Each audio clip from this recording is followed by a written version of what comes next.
Quem está feliz aí? O tema da mensagem de hoje, coloca o tema para mim, por favor. O tema da mensagem de hoje é esse, ó. É melhor estar em casa. É lógico que o que inspirou o tema foi a nossa experiência de estar fora. Vários dias. A gente já tinha tido experiências assim anteriormente, mas todas as viagens, chega no fim, a gente está com vontade de estar em casa.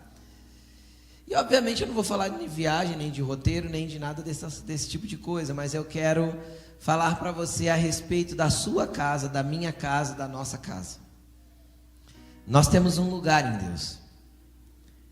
E existe um lugar que deveria queimar no nosso coração para nós estarmos mais do que qualquer outro tipo de coisa. Mas antes de nós entrarmos em tudo... Ei, estou aqui. E aí, antes de falarmos disso, eu quero trazer um fundamento para você. Eu quero trazer uma base para você de algo que você precisa entender antes de eu construir o entendimento que eu quero compartilhar na tua vida. Pode ser? Então vem comigo agora que eu quero falar um pouquinho com você de algumas coisas muito importantes que você precisa entender para que a palavra se torne compreensível.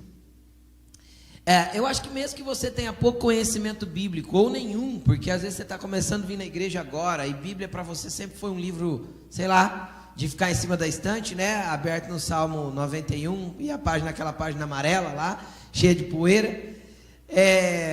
Às vezes Bíblia para você a vida toda foi isso e você está começando a entender essas realidades agora. Mas eu quero falar um pouquinho para você ter um panorama daquilo que eu quero te explicar.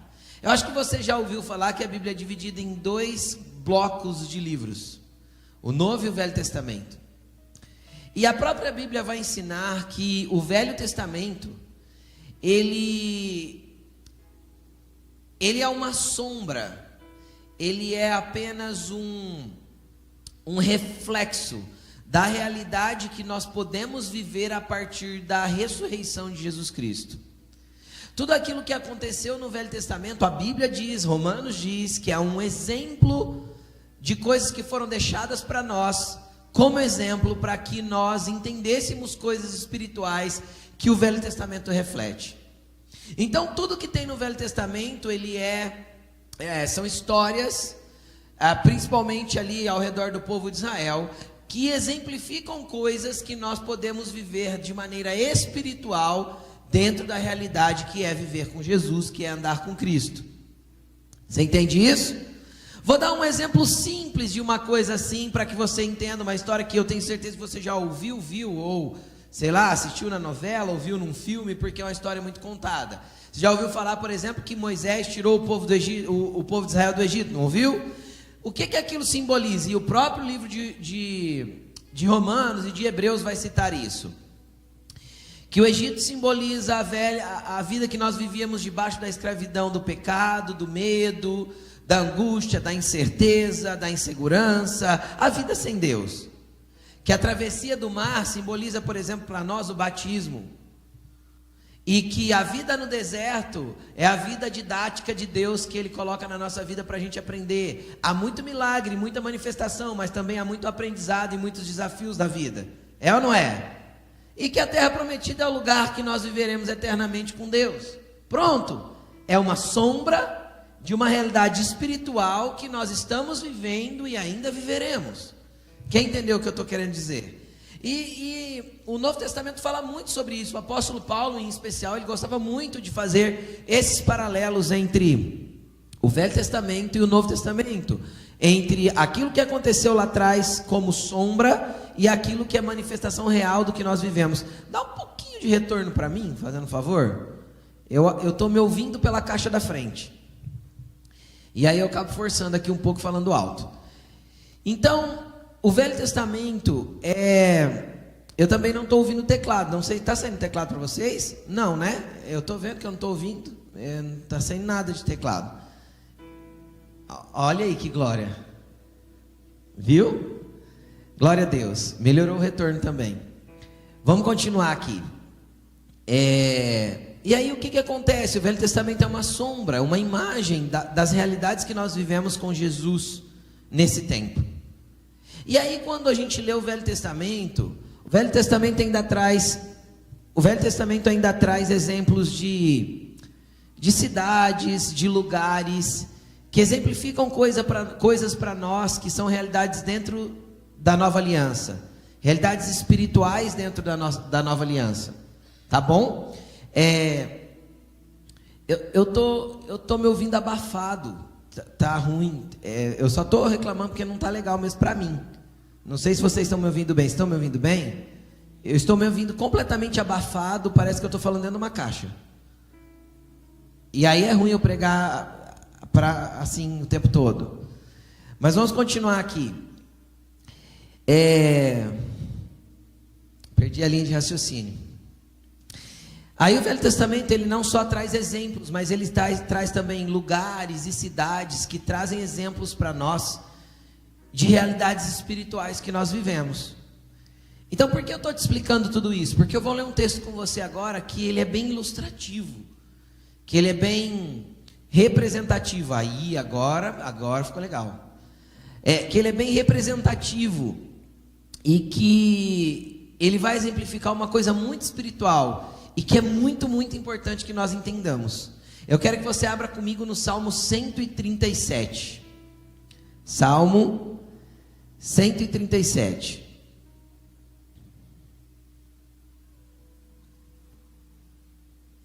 Aleluia.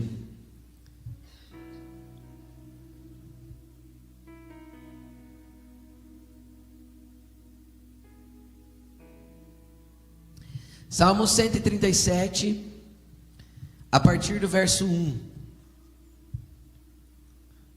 Todos acharam? Glória a Deus. Diz assim: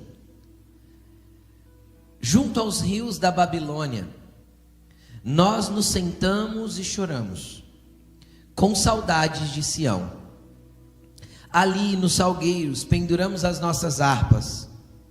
Ali nossos captores pediam canções, nossos opressores exigiam canções alegres, dizendo: cantem para nós uma das canções de Sião. Como poderíamos cantar canções ao Senhor numa terra estrangeira? Que a minha mão direita dê fim, ó Jerusalém, se eu me esquecer de ti. Que me grude a língua ao céu da boca, se eu não me lembrar de ti e não considerar Jerusalém a minha alegria. Preste atenção, essa aqui é uma outra realidade de um outro momento que o povo de Israel estava vivendo. No Egito eles estavam vivendo cruel escravidão, não é isso que a Bíblia diz? Eles eram escravos de chibata mesmo, do jeito que foi a escravidão no Brasil. Depois que eles saem de lá, se torna um reino e passa 14 gerações de reis, ou seja, passou muitos e muitos anos. A Bíblia diz que o rei do Império Babilônico o Império Babilônico ele precedeu o Império Persa. Se você já estudou um pouquinho de história, isso não é só Bíblia, está na Bíblia porque a Bíblia faz parte da história. E aí o que aconteceu? O rei Nabucodonosor, rei do Império Persa, o governador do Império Persa, ele invadiu Jerusalém e ele levou os israelitas cativos para a Babilônia. Qual que é a diferença de um cativeiro e de uma escravidão?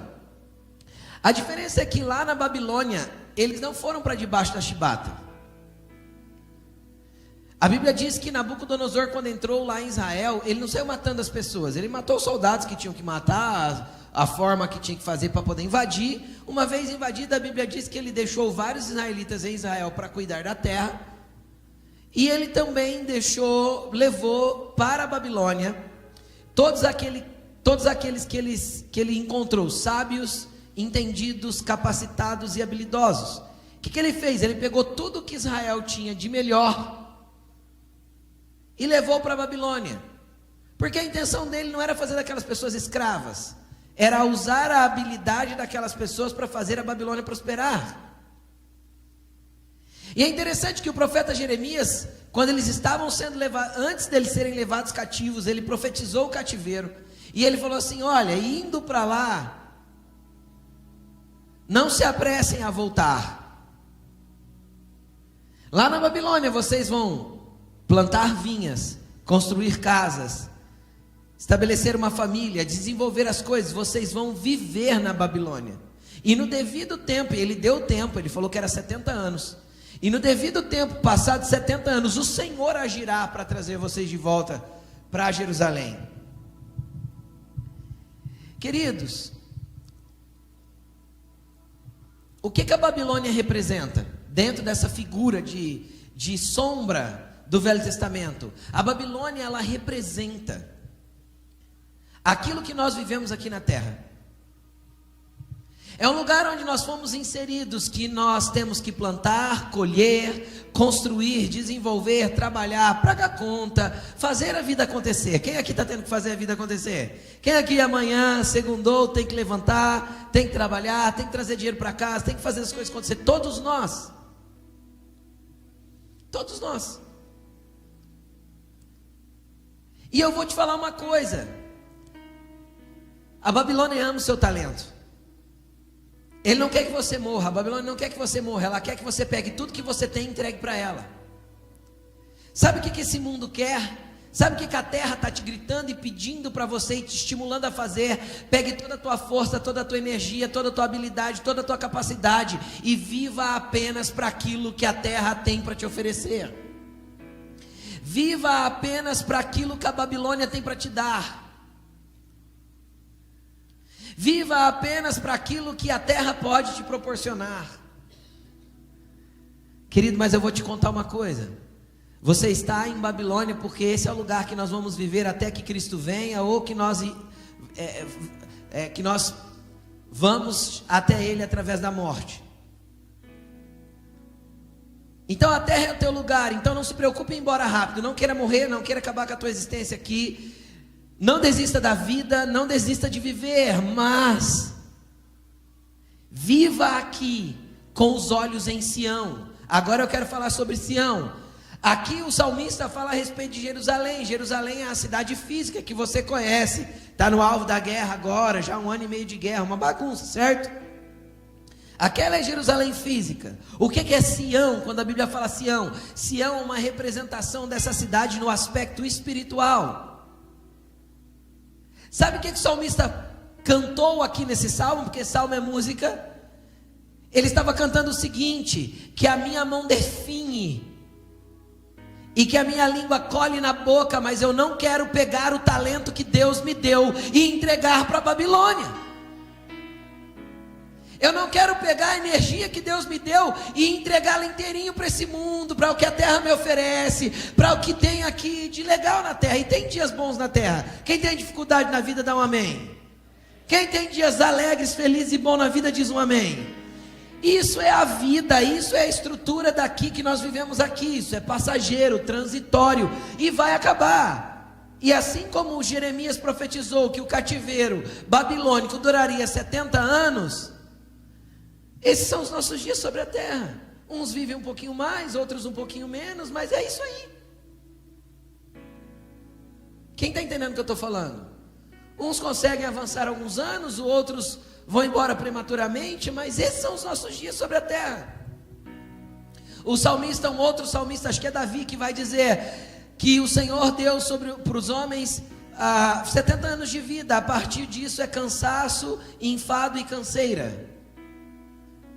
Porque é isso, a gente vai ficando velho, já dói onde não doía, cansa o que não cansava, é ou não é? Fadiga, cansaço, por quê? Porque a estrutura, a casa que Deus nos deu para viver em Babilônia, ela vai acabando. E glória a Deus por isso, porque quando ela acabar eu não morro, eu só sou promovido para o lugar que eu já deveria estar.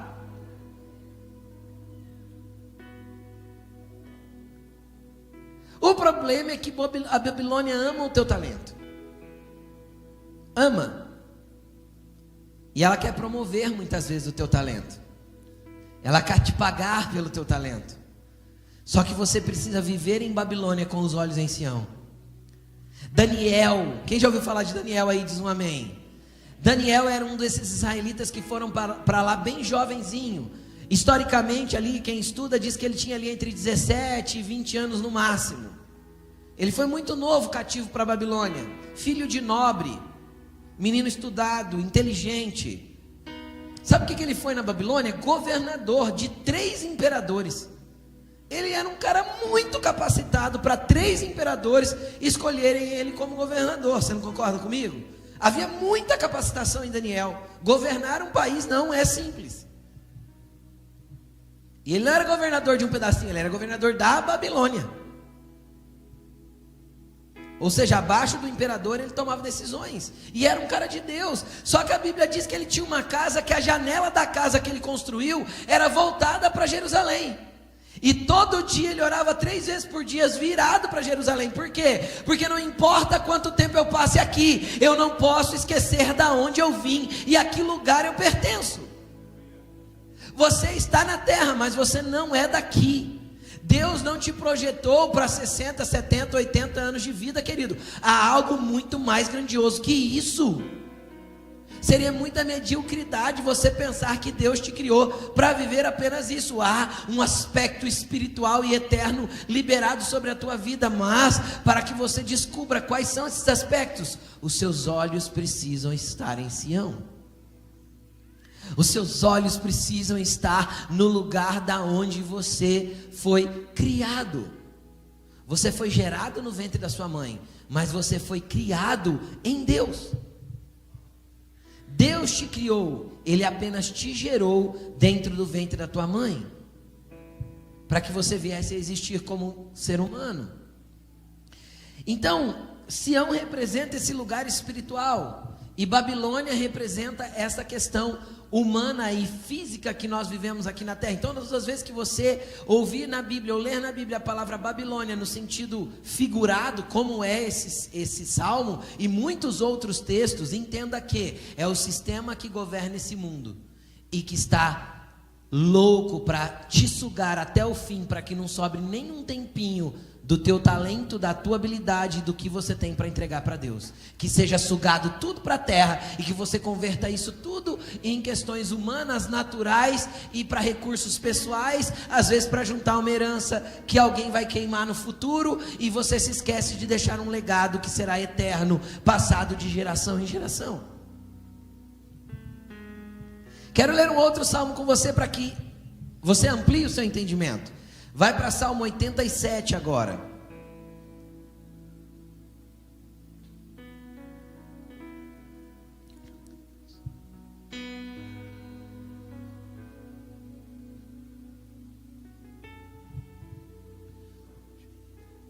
Acharam? O Senhor edificou a sua cidade no Monte Santo. Ele ama as portas de Sião, mais do que qualquer outro lugar de Jacó. Coisas grandiosas são ditas de ti, ó cidade de Deus. Entre os que me reconhecem, inclui Raabe e Babilônia, além de Filístia, de Tiro e também da Etiópia, como se tivessem nascido em Sião. De fato, acerca de Sião se dirá: todos estes nasceram em Sião, e o próprio Altíssimo a estabelecerá. O Senhor escreverá no registro dos povos: este nasceu ali. Com danças e cânticos dirão: em Sião estão as nossas origens.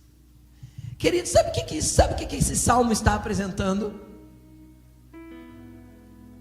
Que não importa de onde você veio, um dia você vai chegar na presença de Deus, e Deus vai abrir o registro dos povos, e lá no livro da vida vai estar escrita a tua origem. Sabe qual que é a tua origem? Sião. Sabe de onde você veio? De Sião. Sabe onde você foi gerado? Na cidade de Deus e na casa do Pai.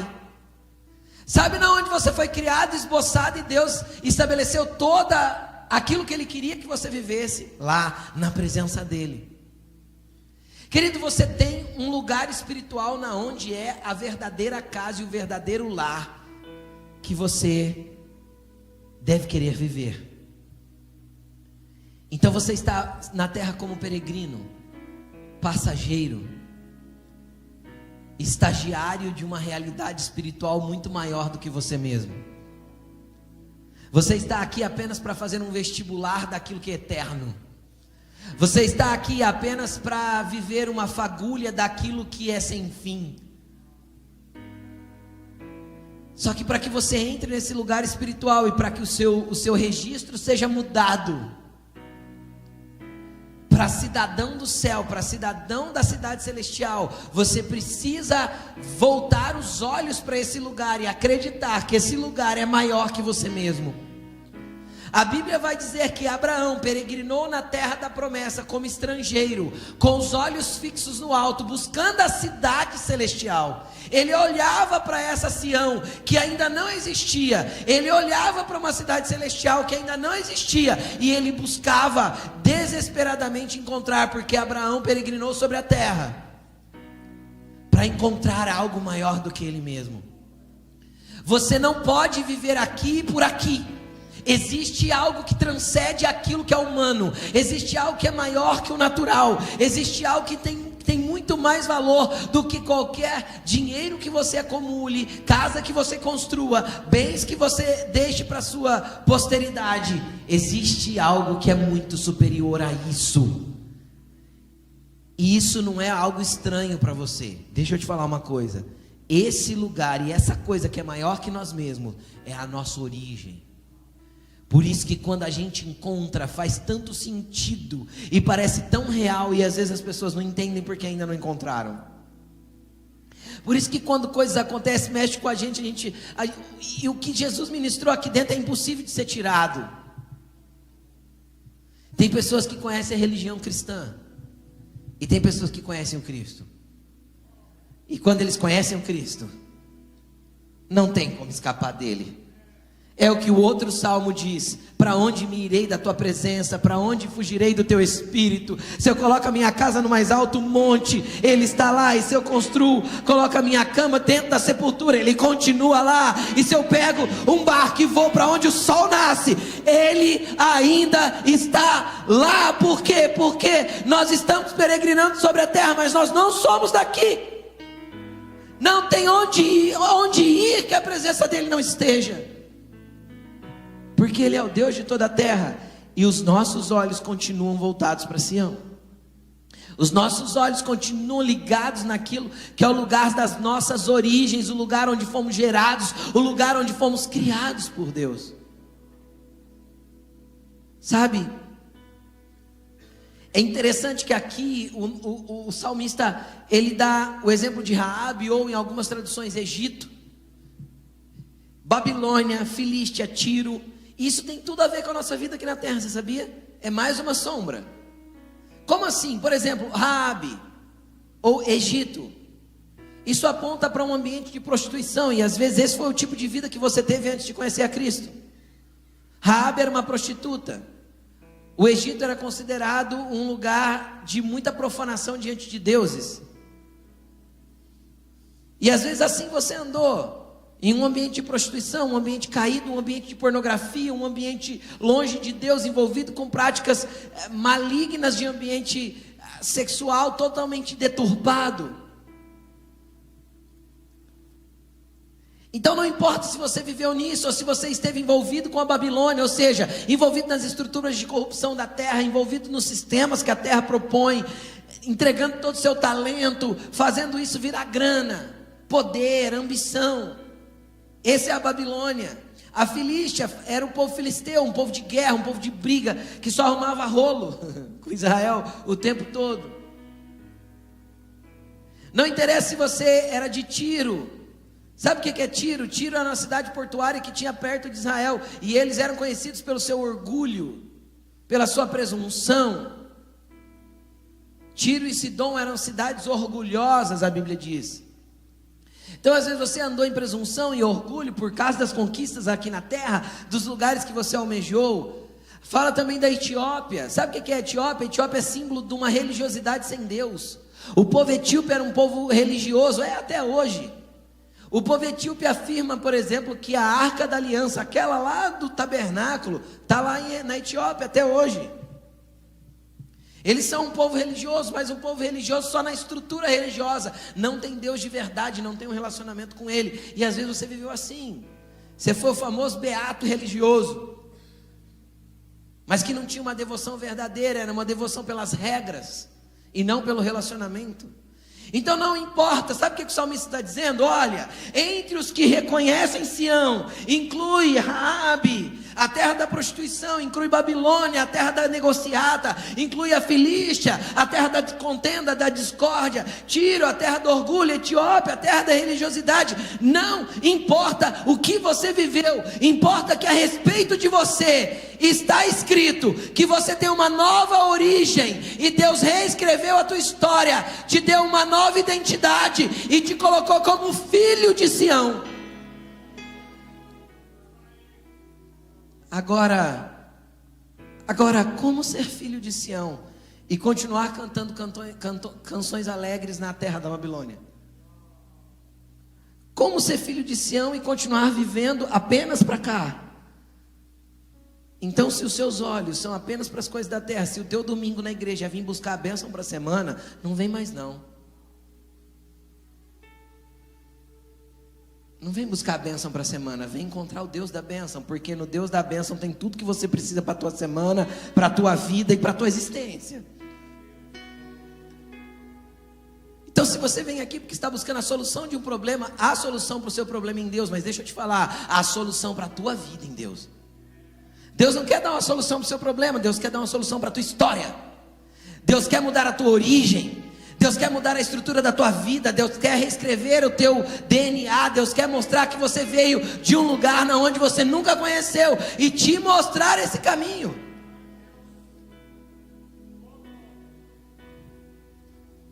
Ele não quer ser a tua fada madrinha que transforma a tua abóbora em carruagem. Consegue entender o que eu estou falando? Deus não quer te dar carruagens. Deus quer te transformar em um cidadão do céu. Deus quer fazer que você ande aqui como quem tem um outro lugar para viver. Deus quer que você viva aqui na terra com os pés no chão, mas a cabeça lá na glória. Entende? Deus quer que você ande aqui com razão, mas também com tudo aquilo que Ele tem para a tua vida. Aí quando a Babilônia vir pedir o teu talento, você vai até utilizar o talento para abençoar a Babilônia, não para entretê-la. Porque os opressores de Sião só queriam canções alegres para dançar com as músicas de Sião. Quem consegue entender o que eu estou falando? Não, você não está aqui para ser entretenimento para esse mundo caído. Você está aqui para ser luz, para ser sal da terra, para mudar a história de pessoas, para manifestar o que Sião tem através do teu talento, lá no teu trabalho. Você vai ser tão justo lá que as pessoas vão reconhecer. Você vai ter tanta habilidade lá porque as pessoas vão ter que ver que existe em você algo diferente. Você não é daqui, querido. E quando te perguntarem, mas como você consegue fazer esse tipo de coisa? Você fala assim, eu não consigo. Mas quem me capacitou pode fazer através de mim. Entendeu? É assim, foi Deus que te deu esse dom. Foi Deus que te deu esse talento. Então não coloque isso só trabalhando para cá. Que o teu talento trabalhe para o reino de Deus. Existe uma história, eu nem sei se ela é verdadeira, porque a história é história, ela pode ter sido mudada ao longo da história. De que perguntaram, após a reforma protestante, perguntaram para Lutero. Lutero começou a dizer que todos os crentes tinham um sacerdócio, e todos os crentes tinham que adorar a Deus, e todos os crentes tinham que servi-lo. E naquele tempo, por 1500 anos, ou por 1200 ou 300 anos, aquilo que nós conhecemos como catolicismo romano, ou como igreja cristã da época, tinha ensinado que havia uma vida, um dualismo na vida. Eu tenho a minha vida espiritual e eu tenho a minha vida secular. Lá eu vivo como uma pessoa comum e aqui eu vivo a minha espiritualidade. Então, para viver a minha espiritualidade, eu tinha que entrar num templo, eu tinha que fazer meus rituais, eu tinha que cumprir minhas obrigações espirituais ali dentro daquela estrutura litúrgica. Aí vem Lutero dizendo que não, que a Bíblia estava mostrando que todos os crentes são sacerdotes, que todos têm que viver a realidade do Evangelho. E diz a história que um sapateiro perguntou para ele: como eu posso servir a Deus na minha sapataria? Sabe qual que foi a resposta de Lutero? Faça o melhor sapato que você puder, com o melhor preço que você puder entregar. E isso serve e honra a Deus. Manifeste Deus através daquilo, do talento que Ele te deu. Se Deus tem te dado um talento e as pessoas têm parado para te ouvir por causa do teu talento, não use isso apenas para a Babilônia. Coloque Deus nisso, aponte Sião. Aponte para Sião isso. Tem algo que Ele quer fazer através da tua vida, querido. Não só na tua vida. Só que você precisa estar com os olhos lá. Enquanto seus olhos estiverem voltados para cá. Ai, pastor, eu tenho que escolher minha faculdade. Você já orou perguntando qual que é a faculdade que você tem que fazer? Ah, pastor, eu acho que Deus não se importa com isso. Querido, deixa eu te contar. Deus se importa com tanto detalhe da tua vida, porque Ele não se importaria com 4 anos da tua história, ou 5, ou 6, dependendo da faculdade, e muito dinheiro dos seus pais investidos. Porque você vai fazer na sua faculdade aquilo que tiver propósito com o que Sião tem para você. Entendeu? Então, se você entende isso em Deus, você não vai gastar tempo à toa. Você vai entender isso melhor por um texto que nós vamos ler daqui a pouco. Mas Sião quer te governar. Você é parte do hall de membros da cidade santa. Sabe que tamanho que a Bíblia diz que essa cidade tem? Apocalipse, João vê essa cidade e descreve ela. E a Bíblia diz que ela tem lugares esplêndidos lá. As ruas são de ouro. As portas são de pedras preciosas. Aí a gente fica pensando, uau. Uau nada. Para prestar atenção. Se a cidade é feita de ouro, lá ouro não tem valor, porque é material de construção. Porque o que tem valor de verdade nessa cidade santa é a presença daquele que a construiu.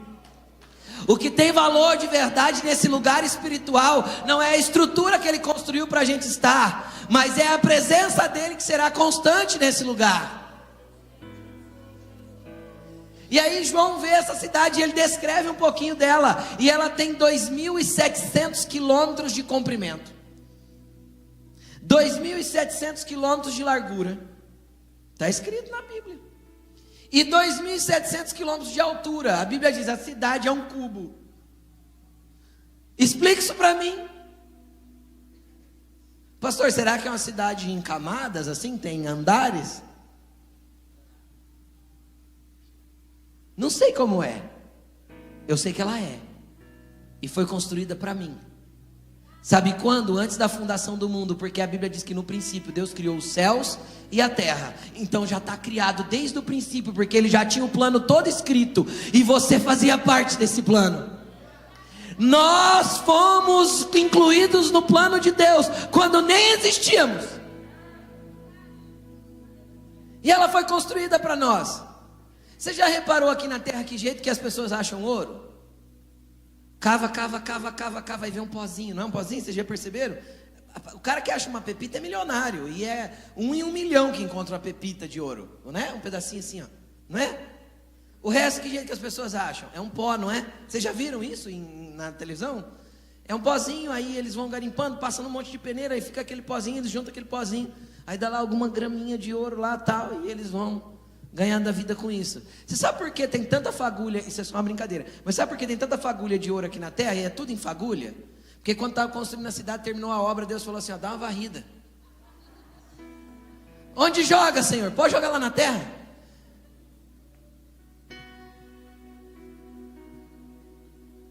Aí tinha uns pedacinhos maiores, caiu umas pepitas, mas o resto era tudo pó mesmo. Aquilo que nós valorizamos e temos em autoestima na terra, querido, lá é só material de construção. Porque o que vale lá não é o que a terra valoriza.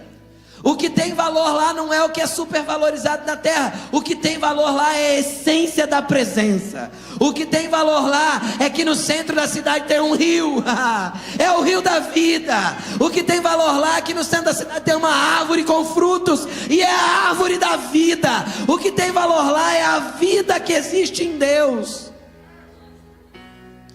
E deixa eu te contar, nós encontramos essa vida. Nós encontramos aqui na terra essa vida. Por isso que os nossos olhos têm que sair daqui, querido. Pastor, é que eu estou sofrendo. O choro pode durar uma noite, a alegria vem pela manhã. Calma, a dor passa.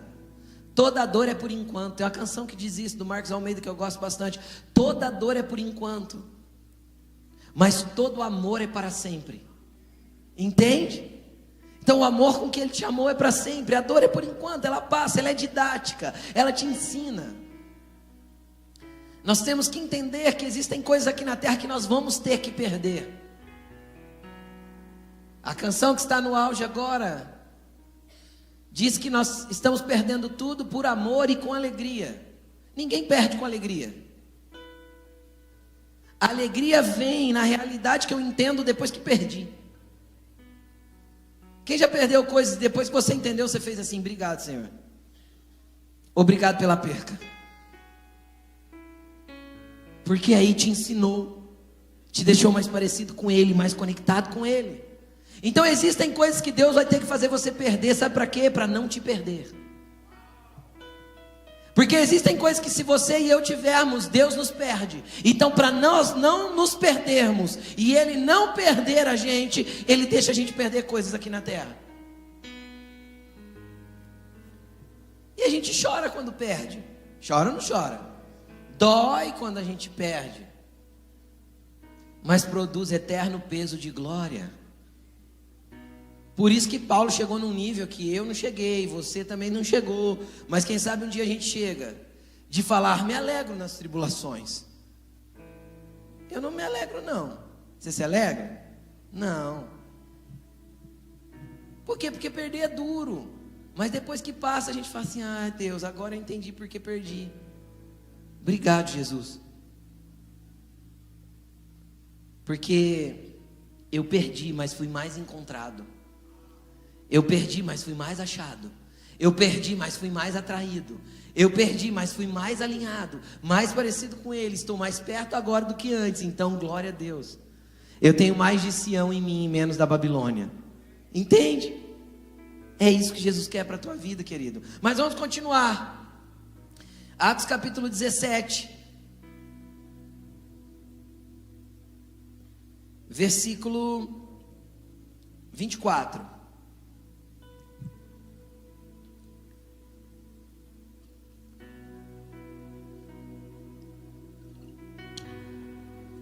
Agora Paulo, Jesus veio, morreu, ressuscitou, e Paulo está pregando o evangelho, mundo afora. Aí ele chega em Atenas.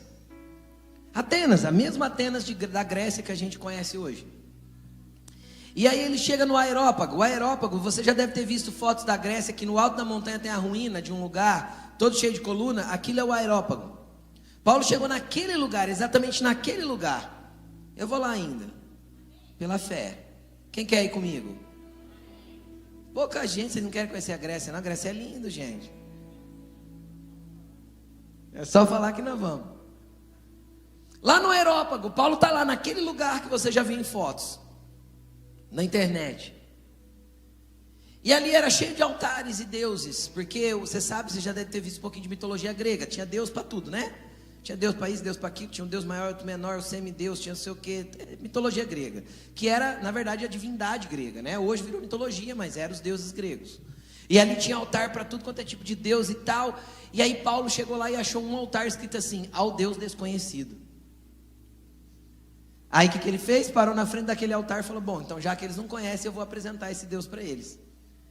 E aí ele começa pregando e dizendo: olha, eu venho aqui para falar desse Deus que vocês adoram, mas não sabem quem é. Eu sei quem é e quero apresentar ele para vocês. E aí ele fala, dentro da pregação dele, parte do que ele fala, Lucas está com ele, Lucas vai anotando, acho que pedaços ou fragmentos ou tudo dessa pregação, mas ele anota algumas coisas, e está aqui escrito, versículo 24: o Deus que fez o mundo e tudo o que nele há é o Senhor dos céus e da terra, e Ele não habita em santuários feitos por mãos humanas. Deus não está nas catedrais, não está nas estruturas, Deus não está nas liturgias, Deus não está naquilo que nós construímos com as nossas mãos. Deus está em nós, porque Ele não habita em coisas que os homens podem fazer. Eu acho estranho Ele querer habitar em mim. Por quê? Porque eu também sou imperfeito, falho, ruim, e eu não tenho valor assim para Ele querer morar em mim. Mas essa foi a escolha dele. No Velho Testamento, nas sombras, ele habitava num templo. Na realidade do Novo Testamento, a Bíblia diz que quando Jesus morreu na cruz, o véu se rasgou do alto a baixo, porque atrás do véu ficava o lugar onde a presença de Deus habitava. Aí tem gente que fala assim: é porque eles queriam abrir um caminho para nós chegarmos até Deus. Eu não acredito assim. Eu acredito que foi Deus que rasgou a cortina para ele sair de lá e vir até mim. Entendeu? Ele estava de mudança. Então, se ele estava de mudança, a cortina tinha que ser aberta para ele sair. Por isso que quando Cristo morre, o véu do templo se rasga do alto a baixo. Deus abre a cortina e fala: então, até agora vocês vieram aqui me buscar.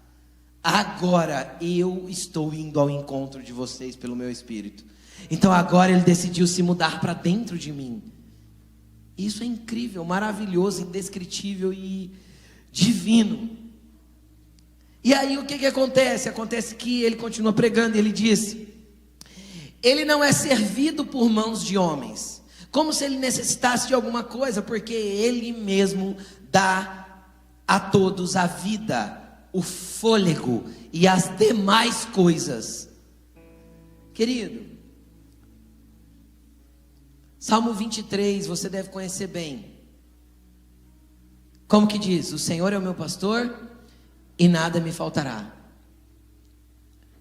Eu já ouvi alguns especialistas em hebraico dizerem o seguinte, que a tradução mais precisa desse salmo para nós não é o Senhor é o meu pastor e nada me faltará, mas o ideal seria ter sido traduzido: o Senhor é o meu pastor e nada mais desejarei.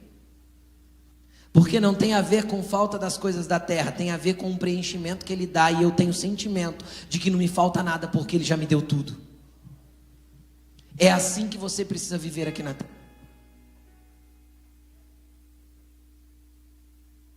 Agora eu acho que está piscando aqui. É assim que você precisa viver aqui na terra.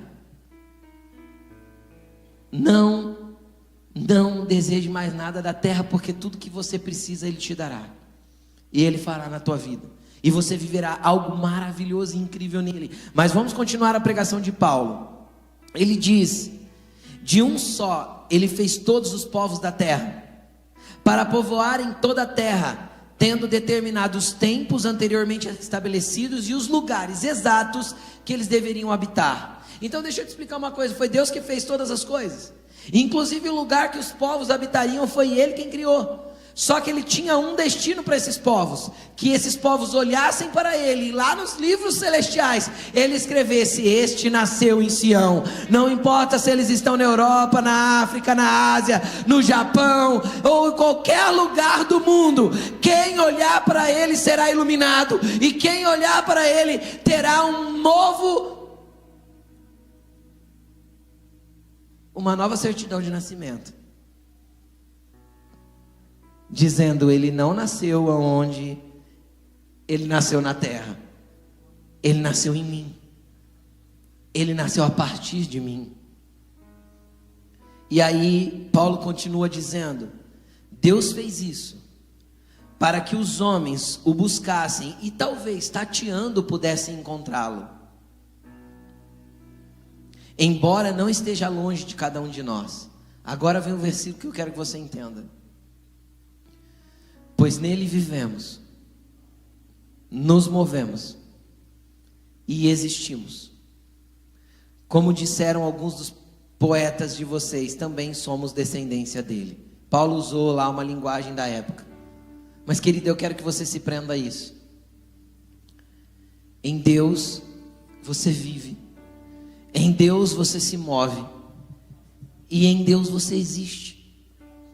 Por quê? Porque não existe vida fora dele, não existe movimento senão através da orientação dele, não existe existência que não seja a partir dele. Qualquer movimento que você faça que não seja direcionado por ele é o teu movimento. Então entenda uma coisa: se você está se movimentando porque a grana é melhor, pode ser que Babilônia esteja te movendo. Se você está se movendo porque a proposta é melhor, pode ser que Babilônia esteja te movendo. Mas se você se move em Deus, ouve Deus e se movimenta do jeito que ele te orientou, então não é a terra que te governa, é o céu que te move. Deixa eu te falar uma coisa: se para realizar um projeto que Deus está colocando no teu coração, você precisa esperar o dinheiro vir, ou as coisas acontecerem, isso significa que quem te move é a terra. Mas se você se move por fé, sabendo que Deus vai prover o recurso, porque Ele mandou fazer, então quem te move é Sião. E por que o tema da mensagem é esse? Porque é melhor estar na presença dEle, se mover com Ele, existir com Ele. Por quê? Porque é melhor estar em casa. Você pode andar por Babilônia em qualquer lugar. Como a Laine disse, nos últimos dias da viagem a gente já estava querendo voltar para casa, porque dá saudade de casa, dá saudade do colchão, dá saudade das pessoas, dá saudade de tudo. Agora, se você tem vivido na terra sem saudade de casa, tem alguma coisa que não está certo. Se você tem vivido aqui sem saudade de Sião, tem alguma coisa que não está legal, porque você não é daqui. A Bíblia vai dizer que Paulo teve uma visão certo dia. A Bíblia diz que ele teve uma visão e ele viu coisas celestiais lá nesses ambientes celestiais. A Bíblia diz, Paulo relatando, ele disse: olha, eu não sei se no corpo ou fora do corpo, eu sei que eu fui, e eu vi coisas tão incríveis que não é bom nem eu comentar com vocês. E quando ele estava lá, Deus olhou para ele e fez uma proposta para ele: Paulo, você quer ficar ou você quer voltar? E ele falou: Senhor, é melhor estar aqui. É claro que é melhor, porque eu tenho certeza que quando você acessar esse ambiente, você vai perceber que você chegou em casa. É aquela sensação estranha de nunca ter estado no lugar, mas parece que sempre você esteve ali. É por isso que acontece coisas do jeito que a Alaine comentou. O casal de pastores que nós conhecemos na América, quando nós fomos lá agora, nós passamos lá o furacão juntos. O que acontece? Acontece que, não sei se você já percebeu isso, mas tem pessoas que você conhece. Não é que você conheceu, é que você já conhecia, você só não tinha se encontrado. Por quê? Porque vocês vêm do mesmo lugar, e se vocês vêm do mesmo lugar, a gente só se encontra pelo caminho. Consegue entender isso? Então aí tem gente que a gente se conecta numa profundidade com 3 minutos de conversa, você fala: gente, não é possível que essa pessoa é tão especial. Mas por quê? Porque ela está conectada no mesmo lugar, ela é da mesma casa que você, ela faz parte da mesma essência. Então geograficamente ela mora muito longe, mas espiritualmente ela habita o mesmo lugar. Isso é incrível e não dá para explicar.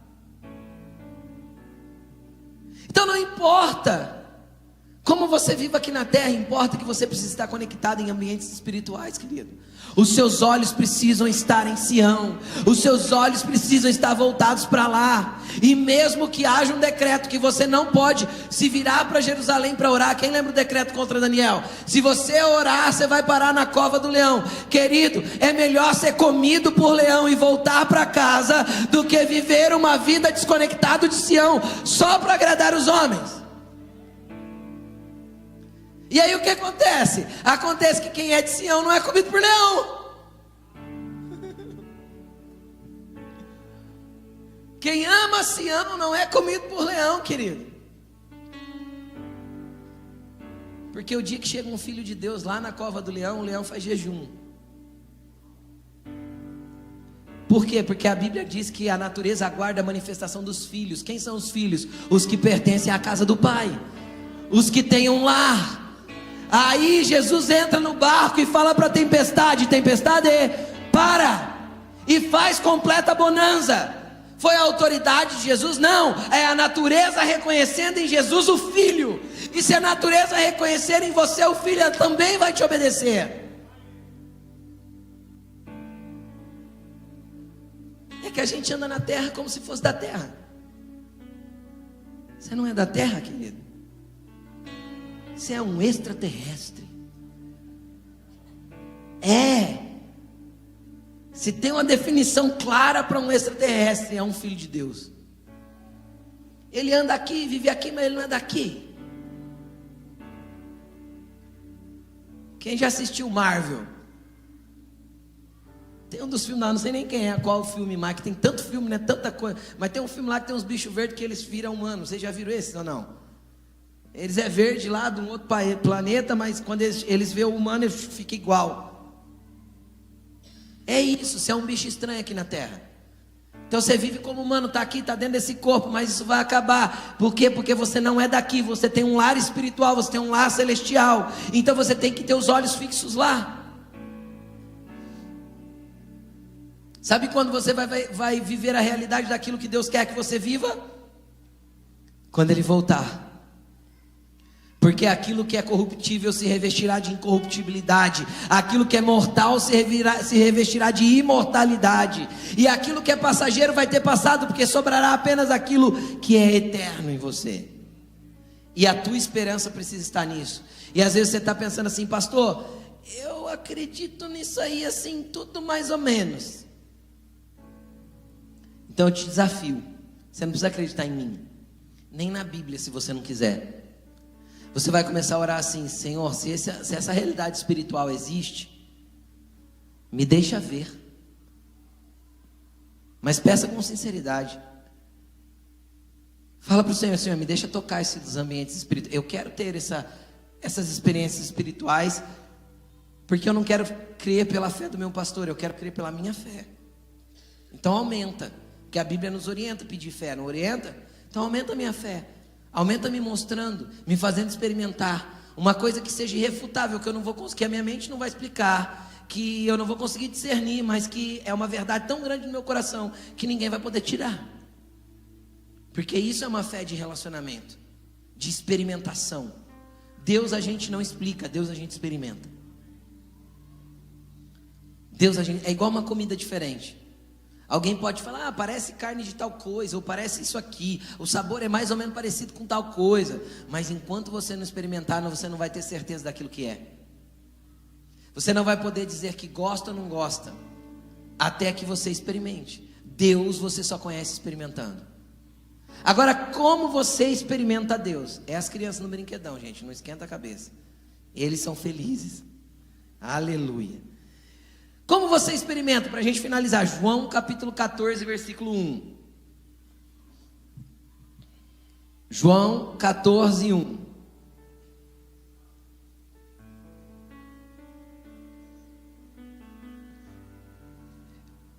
Para mim, experiência minha, o que eu acho, o que eu entendo. Não existe um evangelho tão profundo quanto o de João. Porque João não escreveu uma história, ele escreveu a revelação que ele teve do Cristo. E aí João está escrevendo ali e relatando seu evangelho, e ele fala dessa conversa que Jesus teve com eles. E ele diz assim, Jesus dizendo, né? Não se perturbe o coração de vocês, creiam em Deus e creiam também em mim. É interessante porque Jesus falou para o coração deles não se perturbar, porque Jesus estava prestes para morrer, e eles já sabiam que Jesus morreria. Essa conversa foi 2 dias antes da cruz. Então, eles já sabiam que Jesus morreria, então eles estavam perturbados, porque perderam uma pessoa que você ama e que era Deus para eles, era Cristo ali, entende? Foi uma pancada muito dura para eles. Então Jesus está orientando: olha, não se turbe o coração de vocês, não se perturbe, creiam em Deus e creiam também em mim. Mas aí Jesus continua dizendo: na casa do meu Pai tem muitas moradas, ou muitos aposentos. Se não fosse assim, eu não teria dito para vocês. Essa versão aqui da NVI está errada, tá? Esse ponto de interrogação não existe, tá? Põe uma outra versão, põe uma Almeida aí para nós. Na minha aqui está na NVI, esse ponto não existe. Eu não sei porque ele está aí. É erro mesmo isso aqui, tá bom? Pode procurar na sua Bíblia aí que você vai ver. Não existe esse ponto de interrogação. Então, na casa do meu Pai há muitos aposentos. Se não fosse assim, eu não teria dito a vocês. Então Jesus está falando assim: tem muitos aposentos na casa do meu Pai, porque é assim, eu estou dizendo. Aí ele continua dizendo: eu vou preparar lugar para vocês, ou eu vou preparar-vos lugar. Jesus estava prestes a morrer e ele falou assim: olha, existe uma casa celestial, e lá nessa casa tem muitos lugares, muitos aposentos, e eu vou preparar para vocês. E você sabe o que é preparar um aposento? Nessa viagem que eu fiz agora, a maioria dos dias eu fiquei em casa de amigos. A maioria. Eu fiquei alguns dias em hotel que eram lugares que eu não tinha amigo, mas a maioria eu fiquei em casa de amigos. E alguns deles nos receberam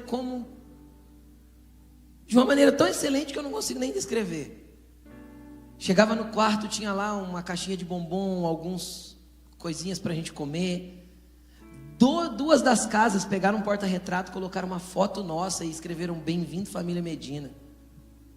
Isso é muito carinho, a gente se sente muito honrado com isso. Sabe o que é isso? Isso é preparar um lugar para a gente se sentir bem e confortável. Sabe o que Jesus fez quando ele morreu?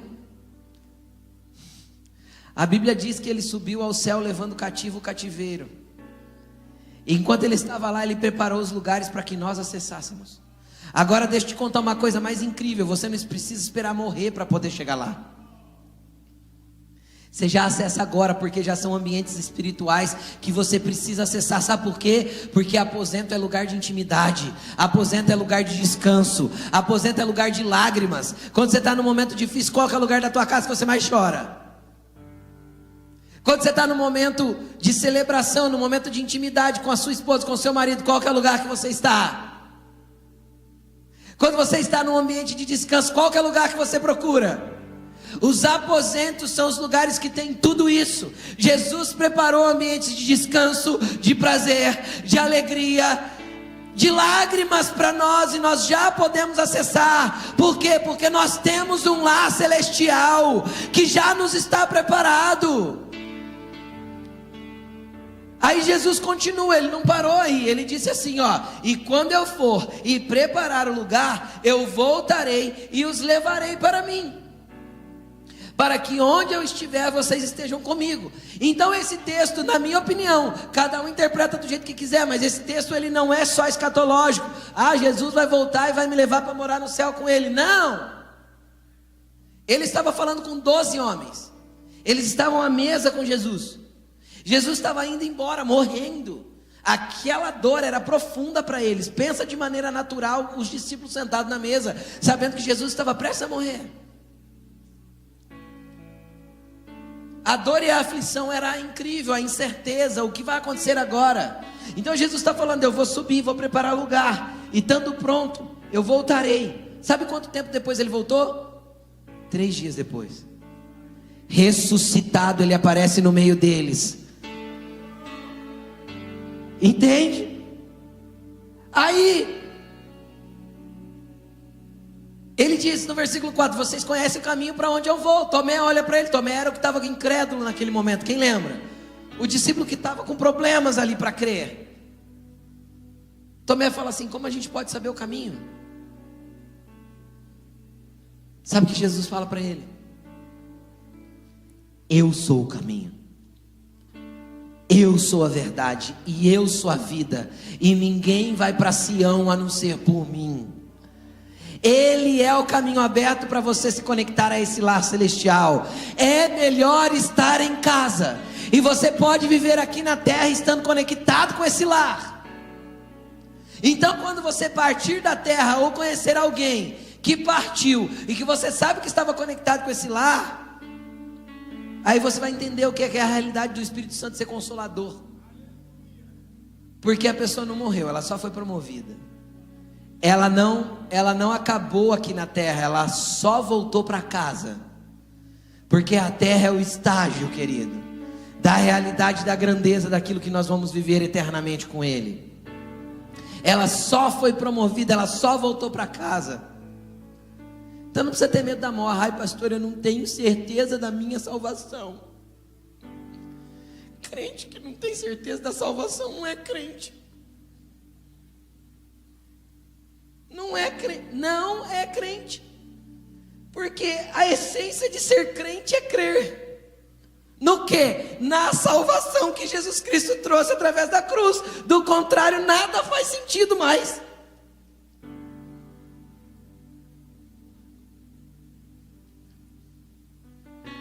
Ai, pastor, você tem fé para ser salvo? Eu não tenho fé, porque eu não preciso mais dela para crer que eu sou salvo. Eu sou convicto da minha salvação. Por quê? Porque eu já acessei esses lugares celestiais e eu sei como eles são. Se eu posso acessar agora, porque eu não iria para lá quando eu morresse. Quem está entendendo? Se eu posso tocar agora, se o caminho já está aberto para ir para o Pai, por que eu tenho dúvida de que eu não vou para o Pai quando eu partir da terra? Seria a maior ignorância.